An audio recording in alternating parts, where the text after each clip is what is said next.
ॐ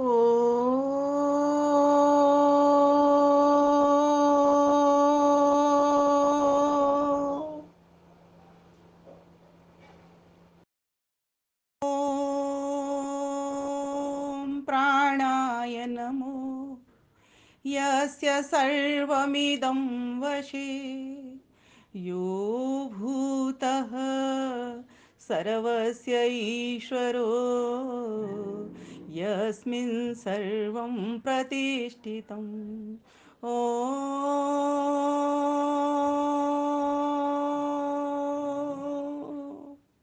नमस्ते अस्तु आयते नमो अस्तु परायते नमस्ते प्राणतिष्ठत आसीनायोत ते नमः आसीनायोत ते नमः। वंदनीय मातृशक्ति एवं समस्त भद्र पुरुषों जहाँ जहाँ से जुड़े हैं सभी को मैं अपना नमन वंदन अभिनंदन करती हूँ। बहुत ही सुंदर संचालन हमारी बड़ी बहन विदुषी बहन बिंदु मदान जी कर रही हैं। और बिंदु मदान जी का तो अर्थ होता है एक बिंदु पर केंद्रित करने वाली, मद आ न, जिसके पास कभी भूल करके भी मद नहीं आ सकता, ऐसी बिंदु मदान जी जिनको मैं शत शत प्रणाम करती हूँ। क्योंकि वास्तव में आयोजक अगर कार्यक्रम न करें तो न वक्ता बोले और न कोई श्रोता सुनने के लिए आए और न परस्पर ही हम एक दूसरे का दर्शन कर पाएँ।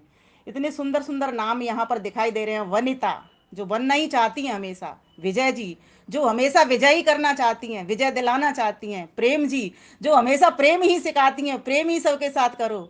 और देखो किस किस के नाम आ रहे हैं, फोटो मुझे भी 4-5 नजर आ रहे हैं बस।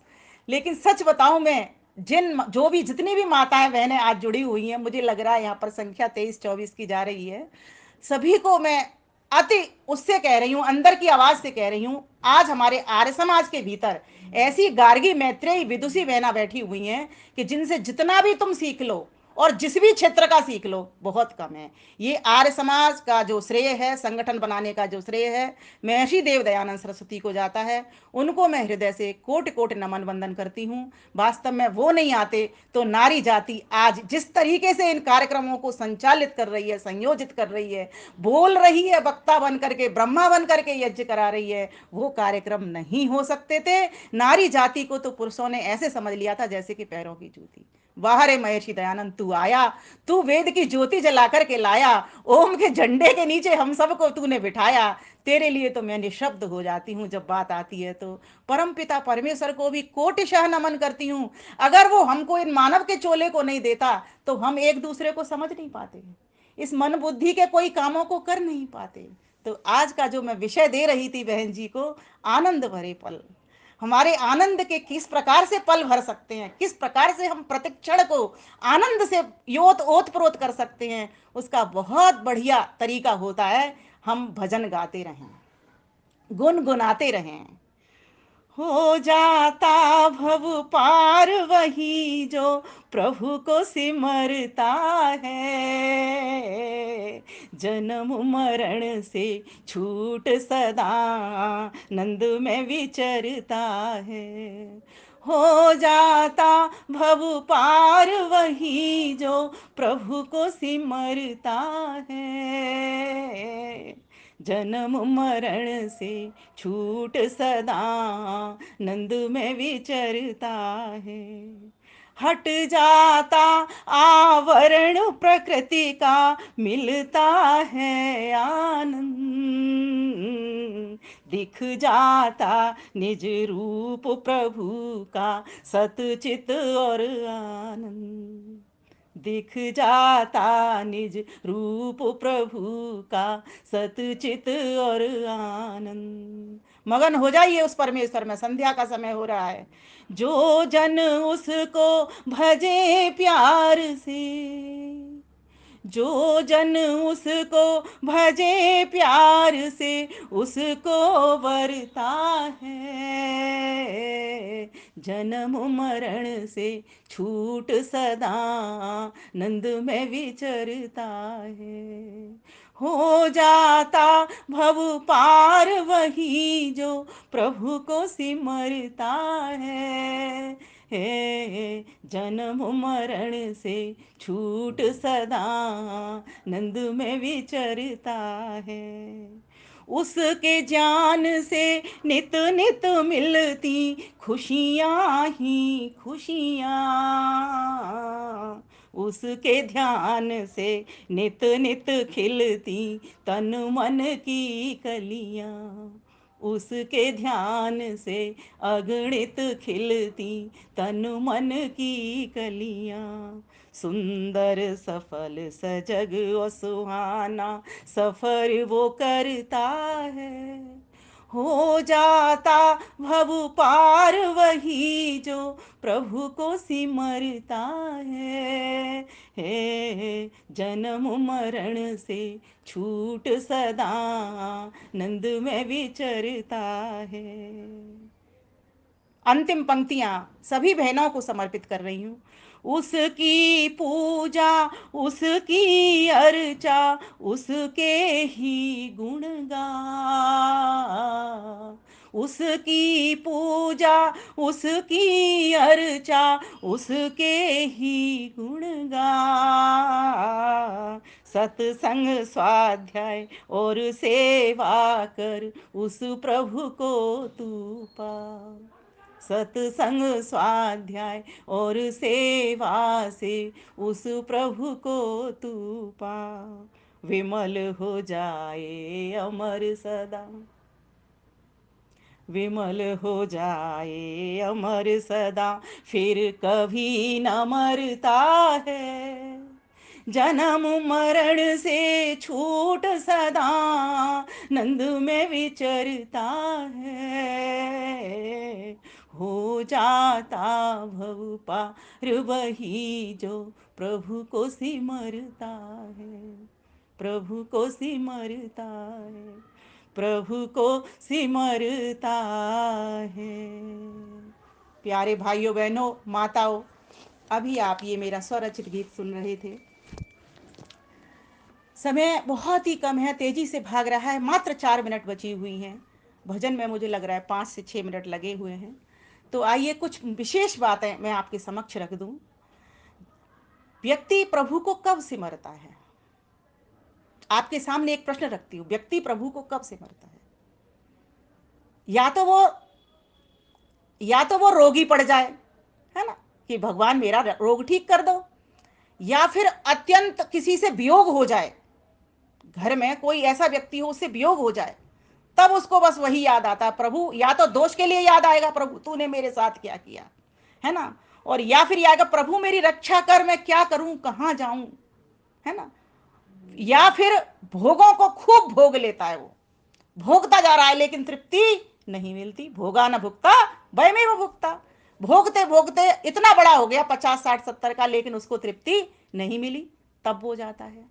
इसीलिए भगवान कृष्ण गीता में बड़ी सुंदर बात कहती हैं, 4 प्रकार के लोग हैं मुझे भजते हैं, लेकिन मैं प्राप्त किसको होता हूं और कितनी तुरंत गति से प्राप्त होता हूं। तो कहा 4 प्रकार चतुर्विधा भजन्ते मम, मुझे 4 प्रकार के लोग भजते हैं। कौन कौन से? आर्त जिज्ञासु अर्थार्थी ज्ञानी च भरतर्षभ। हे अर्जुन, कृष्ण कहते हैं हे अर्जुन, व्यास ऋषि ने लिखा है भगवत गीता को, कृष्ण संबोधित कर रहे हैं, हे अर्जुन मुझे 4 प्रकार के, अर्थात उस ईश्वर को, भगवान कृष्ण तो महान पुरुष थे, भगवान तो वो ऐश्वर्य के कारण कहलाए, लेकिन परम पिता परमेश्वर तो उनके भी भगवान थे, है ना, वो भी उनकी उपासना किया करते थे, उन्हीं की संध्या ध्यान उपासना करते थे। तो कहा कि मुझे 4 प्रकार के लोग भजते हैं। एक तो आर्त, जो बहुत दुखी होते हैं, वो कहते हैं प्रभु मेरे दुख से मुझे छुट्टी दिला दो, अब मुझे सहन नहीं होता, असहनीय पीड़ा है, प्रभु मुझे ठीक कर दो आप, वो भजते हैं। दूसरे जो दुखी आर्त जिज्ञासु, जो जानना चाहते हैं मुझे, जैसे नचिकेता को इच्छा हुई मन में, है ना, जैसे महर्षि दयानंद के भीतर एक जागृति आई कि मैं सच्चे शिव की खोज करूं, तो वन वन भटके, है ना, उन्होंने नहीं देखा बीहड़ तूफान है, आंधियां चल रही हैं, क्या चल रहा है, तब वो चल दिए घर से, ऐसा व्यक्ति मुझे पाता है। और या फिर अर्थार्थी, जिसको भूख लगी हुई है, पेट की भूख लगी हुई है, स्वार्थी है जो अर्थार्थी, जो सिर्फ जिसका धन ही केवल एक हेतु है, ऐसा व्यक्ति मुझे चाहता है, वो भी मेरी मुझसे प्रार्थना करता है।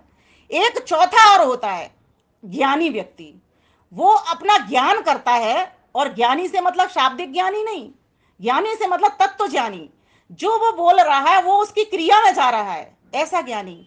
आप और हम बोल रहे हैं लेकिन हमारा क्रियात्मक योगाभ्यास नहीं हो रहा, तो भी हमको परमात्मा नहीं मिलेगा। तो कहा कि कौन सबसे श्रेष्ठ है? तो कहा दुखी, क्या दुखी सबसे अच्छा है? तो बोले नहीं, दुख में सुमिरन सब करे, सुख में करे न कोई। जो सुख में सुमिरन करे तो दुख का एक होए। कर्मों का फल तो भोगना ही पड़ता है, अवश्य में भोक्तव्यम कृतम कर्म शुभाशुभम। तो ये तो ठीक नहीं है। और एक और बात बताऊं, दुख में जब व्यक्ति भगवान को स्मरण करता है ना, तो सामने उसका लक्ष्य उसका दुख होता है। समझ रहे हो ना? अपना, अपनी आत्मा होती है, सिर्फ अपना शरीर होता है। अपने लिए वो ये कहता है प्रभु मुझे ठीक कर दो। जब वो सुख में करता है तो उसके सामने स्वयं प्रभु होते हैं।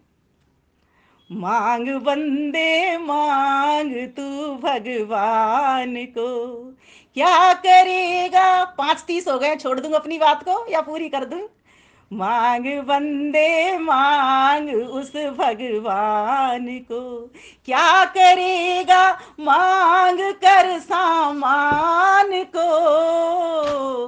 मांग बंदे मांग उस भगवान को, देने वाला यदि तुझे खुद मिल गया। किसी कवि ने इसको दूसरे ढंग से लिखा, मैंने इसको दूसरे ढंग से मोड़ दिया। देने वाला यदि तुझे खुद मिल गया, समझ लो ऐश्वर्य सारा मिल गया। छोड़ दे, छोड़ दे नश्वर व झूठी शान को, मांग बंदे मांग उस भगवान को। व्यक्ति से कहा जाए तू प्रार्थना कर, मंदिर में चल, तो कैसे प्रार्थना करता है? प्रभु मेरे बेटे की शादी है, ठीक ठाक करवा दियो। प्रभु मुझे थोड़ी सी कमी है, मेरे पास साड़ी कम है, थोड़ी सी मुझे साड़ी दिला दियो। प्रभु मेरे लिए ये कर दियो, वो कर दियो। ये सारा कुछ मांग लेता है, पर कभी ये नहीं सोचता कि अगर मैंने मालिक को मांग लिया तो माल तो मेरा सारा अपने आप ही हो जाएगा। क्यों? क्योंकि उसको ये समझ नहीं है कि ये साड़ी भी उसी की है, ये धन दौलत भी उसी की है, ये शरीर भी उसी का है, और ये आत्मा भी उसी ने ही शरीर में डाल करके हमको भेजा हुआ इस संसार में। किस लिए? भोग और अपवर्ग के हेतु, हमारे कर्मों के फलों को देने, सुख दुख के पुण्य पाप के हेतु, और अपवर्ग अर्थात मोक्ष कराने के लिए हमको भेजा हुआ है। बताइए, जब व्यक्ति को ये बोध हो जाता है तो आगे क्या कहते हैं भगवान जी कि मेरे प्यारे बच्चों मेरे पास आओ, मेरा आह्वान करो, मैं तुम्हारा पिता तुमको खोज रहा हूं। तुम कहते हो मैं तुमको खोज रहा हूं, दोनों में युद्ध हो गया, दोनों झगड़ पड़े। भगवान जी कहते हैं मैं तुमको खोज रहा हूं, मेरा बेटा कहाँ गया, जैसे मां खोजती है। जब दूर दूर दोनों, भगवान जी तो पास है, उनको पता है, लेकिन फिर भी वो ये भगवान जी का खोजना क्या है? भगवान जी चाह रहे हैं कि मेरा बेटा मेरे पास आकर के कहे एक शब्द तो बोले पिताजी, तो मैं उसको भर दूंगा। वेद क्या कहता है? यदंग दास उसे, मैं तुमको भर दूंगा, लेकिन तुम अंग अंग में मुझको देखो तो सही। मैं तुम्हारे ही साथ हूं, कहीं तुमसे दूर गया नहीं, हर जगह मैं रहता हूं। कोई स्थान मुझसे दूर नहीं, कोई समय मुझसे दूर नहीं, कुछ भी मुझसे दूर नहीं। तुम्हारे भीतर भी मैं, तुम्हारे बाहर भी, सभी दिशाओं दिशाओं में के भीतर मैं रहता हूं। तुम एक बार देखो तो सही।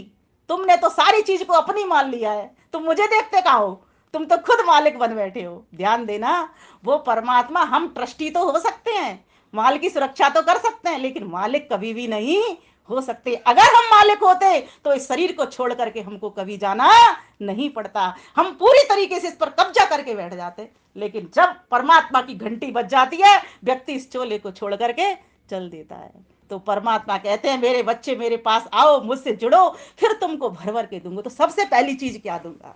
वेद कहता है मैं सबसे पहली प्रसन्नता दूंगा तुमको, हर हाल में। समः शत्रौ च मित्रे च तथा मानापमानयो, शीतोष्ण सुख दुखेषु समः संग विवर्जित। तुमको खुश रहना आ जाएगा, चाहे तुम्हारा शत्रु सामने खड़ा है, चाहे तुम्हारा मित्र खड़ा है, चाहे आंधियां चल रही हैं, चाहे तुम सुख में खड़े हुए, चाहे तुम पर ऊपर खूब दुख पहाड़ जैसा टूट पड़ा है। महर्षि दयानंद सरस्वती के ऊपर कितना दुख आया, आप कल्पना कीजिए। बचपन में उनकी बहन छूट गई उनसे, है ना, और बचपन में ही उनके चाचा उनसे चले गए, और मन के भीतर ये बात आई कि मैं शिव को खोज करके बताऊंगा, घर से चल दिए। चलते चले जा रहे हैं, कितने आंधी तूफान उनका और दुख को ओढ़ते चले जा रहे हैं। किस लिए? किसके लिए? हम सब के लिए, कि सच्चा शिव मिल जाए तो जो अंधकार में ये दुनिया भटक रही है इसको भी दिखा दूंगा, मैं अपना भी कल्याण कर लूंगा और सबका भी कल्याण कर दूंगा। इसीलिए उन्होंने आर्य समाज के भीतर जो नियम बनाए उसमें 9वां नियम यही बना दिया, प्रत्येक को अपनी ही उन्नति से संतुष्ट नहीं रहना चाहिए, किंतु सबको अपनी उन्नति में अपनी उन्नति समझनी चाहिए।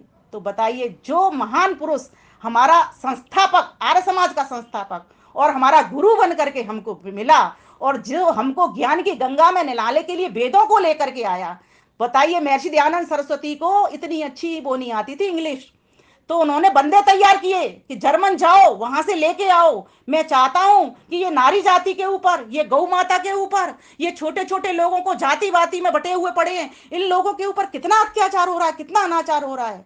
महर्षि दयानंद सरस्वती ने इस हेतु से वेदों को मंगाया और वेदों का प्रकाश करके ठीक प्रकार का उन्होंने भाष्य किया। लेकिन मिलावटकारों ने, स्वार्थी लोगों ने वहां भी चाल खेलने से अपनी कसर नहीं छोड़ी। प्यारे भाइयों बहनों माताओं, आप सभी जागरूक हैं, इन आर्य समाज के मंचों पर महर्षि दयानंद सरस्वती के कामों को कर रहे हैं। हमारी बात वहां तक पहुंचनी चाहिए जहां पर घोर अंधेरा पसरा हुआ। हम 4 लोग, मैं आपको सुना दूं, आप मुझे सुना दे, इससे तो हमारी बात बनेगी नहीं। उस परम पिता परमेश्वर को हम संध्या वेला में बैठे हैं पुकारने के लिए, इसलिए ही पुकार रहे हैं, प्रभु तूने ये जीवन मुझको दिया, मनन करने के लिए दिया, मनन करते हुए चिंतन करने के लिए दिया। तेरा परिवार क्या प्रसन्न है, तेरा समाज क्या प्रसन्न है, तेरा राष्ट्र क्या प्रसन्न है। तो प्रसन्नता में जीना सीखिए। जो भी मिल रहा है संतो, देखिए व्यक्ति प्रसन्न कब हो सकता है, अभी तो मैंने आपको बताया कि क्यों नहीं होता, कैसे हो सकता है। कहते हैं जब व्यक्ति संतोषी होता है ना तब वो प्रसन्न रहता है। एक व्यक्ति के पास 4 रोटी हैं, ठीक है, बाहर से कोई व्यक्ति आ गया मांगने वाला, भिखारी निर्धन व्यक्ति है, उसको भी भूख लगी है और खाने वाले को भी भूख लगी है। 2 रोटी अगर वो उसको अपने अंदर से त्याग पूर्वक उसको दे देता है तो वो खुश हो जाता है, लेकिन जैसे ही वो उससे छीनता है, झपटता है, तो उसको दुख की प्राप्ति हो जाती है। अर्थात वो जो देना नहीं चाहता, जब देता है तब तो खुश रहता है, लेकिन जब देना नहीं चाहता, वो सामने वाला छीन लेता है, तो वो दुखी हो जाता है। तो जो भी व्यक्ति प्रसन्न रहना चाहे सबसे पहला ये काम करे कि अपने जीवन में त्याग वृत्ति को पैदा करे। जब व्यक्ति प्रसन्न होगा, देखिए हमको सन्न नहीं रहना, हमको क्या रहना है, प्रसन्न रहना है। दोनों बातों को समझिए, अंतर समझिए। व्यक्ति जब सन्न रहता है, हो मेरे साथ क्या हो गया, कहते हैं ना सन्न हो गया, और ये तो हो सकता है, ये भी हो सकता है, वो भी हो सकता है। जितना खाना बनाए, कोई अतिथि भी घर में आ सकता है ना, और कभी नहीं भी आ सकता। 2 स्थितियां होंगी ही होंगी, कभी सुख आएगा कभी दुख आएगा। इसी पतझड़ में से हमको निकलना सीखना है, तभी जाकर के जीवन में बसंत है, तभी जाकर के खुशियां हैं। तो प्यारी माताओं बहनों, उस परम पिता परमेश्वर के हम ध्यान में बैठे हैं, सबसे पहला काम हम ये करें, प्रसन्न रहना सीखें जो भी स्थिति मिली है, और अपने कर्तव्य से च्युत कभी ना हो, अपने धर्म से कभी ना हटे, अड़ेग अड़ेग बन करके उसका धर्म का काम करें। जैसे मेरा सामान्य धर्म क्या है, आपका सामान्य धर्म क्या है, वस्त्र पहनना, भोजन करना, ये सामान्य धर्म है, इसको सभी करते हैं। लेकिन विशेष धर्म क्या होता है, संस्कृति की रक्षा करना, गौ माता की रक्षा करना, नारी जाति की रक्षा करना, है ना, अपने बच्चों की, परिवार की रक्षा करना, अपने समाज की रक्षा करना, अपने राष्ट्र की रक्षा करना। तब तो जाकर के आप भगवान से जुड़े हुए हो। क्यों? क्योंकि भगवान भी तो सबका रक्षक बना हुआ है। आप बोलते क्या हो, ओम भू ओम भुवा ओम स्व, हे प्राणों के प्राण, आपने आपने हमको जीवन दिया है ना, हमको भी प्राणवान बनाइए। और फिर हम रक्षा करने के लिए हाथ उठ नहीं रहे। ये रक्षा करने के लिए जब हाथ उठ नहीं रहे तो संध्या बेकार चली गई।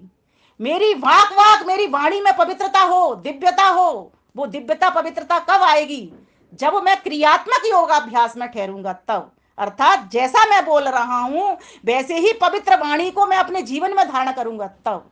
हर प्रकार से घटाते चले जाइए, हर इंद्रिय के ऊपर घटाते चले जाइए। तो जब आप संध्या करने बैठे तो एक संकल्प लेकर के बैठना, हे प्रभु मुझे ऐसी शक्ति देना, मुझे ऐसी बुद्धि देना कि ये जो मेरा मनुष्य का चोला है यूं ही ना चला जाए। ये चादर जो तूने दी है मुझे ओढ़ने के लिए, ये ऐसे ही नहीं चली जाए, ना तो मेरी ठंड दूर कर पाए, ना किसी सामने वाले की ठंड दूर कर पाए। एक माँ को देखा है आपने, कोई चादर नहीं है, ठंड का समय पड़ा हुआ है, बालक को गोद से चिपका लेती है, चिपकाती है ना, कैसे, इसी चादर में चिपकाती है, आंचल रूपी चादर में चिपकाती है। वो परम पिता परमेश्वर जो निराकार है, जो स्वयं वस्त्र नहीं पहनता, उसने सभी को, हम सभी को छाती से चिपका रखा। इसीलिए आप उसको संबोधन करिए, हे सर्वरक्षक प्रभु, तेरी गोद में मैं आ गया हूं। तू ही इस सारे धन का, संपत्ति का, वैभव का तू ही एक मालिक है। मैं चाहता हूं कि तेरे साथ ही बना रहा हूं। मैं नहीं चाहता अपना माल बनाना, मैं चाहता हूं बस तेरे साथ बना रहा हूं, तेरी गोद में बना रहा हूं। इस प्रकार से जो व्यक्ति नित्य प्रति दोनों समय संध्या सुंदर भावों के साथ में उठा उठा करके करता है, घास नहीं काटनी संध्या को, कभी भी घास की तरह मत काटिए। एक एक शब्द पर विचार करिए और उसे एक एक विचार करके करते सोचिए। कोई बात नहीं, किसी दिन कम मंत्र भूल जाएंगे, कम समय तो, पर उस मंत्र पर विचार करिए, ये मंत्र कह क्या रहा है। मंत्र मनन करने का, चिंतन करने का एक अवसर देता है। इस अवसर को हमको व्यर्थ नहीं गंवाना। तो जो व्यक्ति अब स्वयं प्रसन्न रहता है और औरों को भी प्रसन्नता बांटता है, उसको परमात्मा खूब भर भर के देखते हैं, क्योंकि अब वो व्यक्ति उस परमात्मा का वर्ण कर लेता है। आइए बहनों बहनों, हम सभी उस परमात्मा का वर्ण करें। और उसके लिए दो पंक्तियां गुनगुनाते हुए अपनी वाणी को विराम दूंगी, क्योंकि समय तो भागी चला जा रहा है। आपने 15 मिनट मुझे और दे दिए एक्स्ट्रा, तब मैं इतनी बात कह पाई हूँ। मेरे पास तो विषय बहुत बड़ा था आज आनंद भरे पल का। फिर कभी अवसर मिलेगा तो फिर कभी उसको उपस्थित करूंगी, क्योंकि बहुत बड़ा विषय है। आनंद के ये क्षण इतने चंद शब्दों से नहीं किसी को प्राप्त हो सकते। जितनी जितनी बातें कहेंगे उनको सबको हमको अपने क्रियात्मक योगाभ्यास में डालना है, नित्य प्रति की दिनचर्या में शामिल करना है। तभी जा करके हम कुछ कर पाएंगे और कुछ कह पाएंगे, और तभी हमारी कथनी भी करनी जैसी होकर के सार्थक भी हो पाएगी। तो आइए दो पंक्तियों के साथ मैं अपनी वाणी को विराम देती हूँ। गालो उसके गीत प्रेम से जिसने बनाया है, बन कर के आधार सभी का सब में समाया है। गालो उसके गीत प्रेम से जिसने बनाया है, बन कर के आधार सभी का सब में समाया है। सबका मालिक, सबका स्वामी, प्रभु अंतर्यामी, वही देव महादेव सभी का हम सब अनुगामी। चींटी से हाथी तक सब में आश्रय पाया है। गालो उसके गीत प्रेम से जिसने बनाया है, बन कर के आधार सभी का सब में समाया है। उसकी मर्जी से ही होते सारे जग के काम। माना कि जीवात्मा स्वतंत्र है, लेकिन कुछ कर्मों में वो परतंत्र भी है, बंधा हुआ भी है उसके बंधन में। गाल भीम उसकी मर्जी से ही होता सारे जग का काम। विमल बना विश्वास उसी का, उसका ऊंचा नाम। महर्षि दयानंद सरस्वती विश्वास शब्द को खोल रहे हैं अपनी आर्य उद्देश्य रत्नमाला में। कितना सुंदर खोलते हैं। बोले विश्वास कहाँ किया जाए, बोले मूल को देखो, अर्थ को देखो और उसके फल को देखो। अगर मूल सत्य है तो वहां पर विश्वास टिका दो। हम सभी की संस्कृति का मूल क्या है, वेद, वहां पर अपने विश्वास को टिका दो। अन्यथा अगर उसके विपरीत जाओगे तो वो अंधविश्वास हो जाएगा, और आज यही हो रहा है। तो हम सबकी वैदिक संस्कृति वेद है, वो सत्य है, वो मूल है। दूसरी बात वो लिखते हैं, अर्थ देखो, वो उद्देश्य क्या है वेदों का। वेदों का क्या उद्देश्य है, ईश्वर का क्या उद्देश्य है। हम सभी को मोक्ष दिलाना, परमानंद दिलाना, सत्य को प्राप्त करवाना, ये उद्देश्य है। और फल क्या है, समाधान मिल जाना। जैसे एक व्यक्ति के पास रोटी है, ठीक है, रोटी का मूल क्या है, कारण, कारण क्या है, अन्न, अन्न से रोटी बनी। अब रोटी क्या करेगी, रोटी आपके उद्देश्य को पूर्ति कराएगी। आपको भूख लगी हुई है ना, आपका उद्देश्य क्या है, भूख लगी है तो आप रोटी खाओगे। और जब फल क्या है उसका, जब आप उसको खा लोगे तो आपको तृप्ति पैदा हो जाएगी। बस यही हम सबको करना है।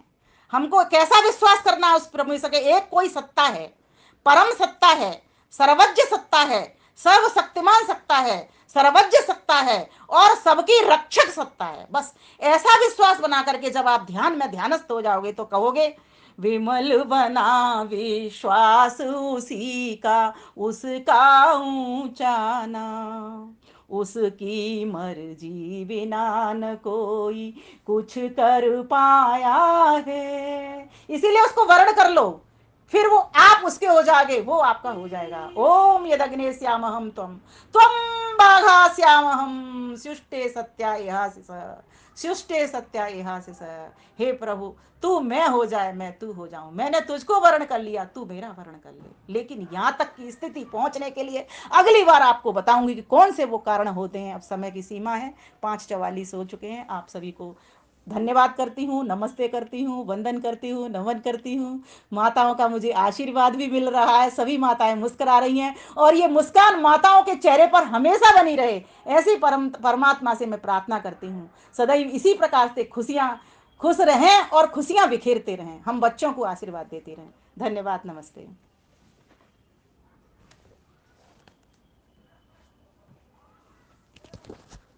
मेरा काम है प्रार्थना के लिए, तो मेरा काम है ये।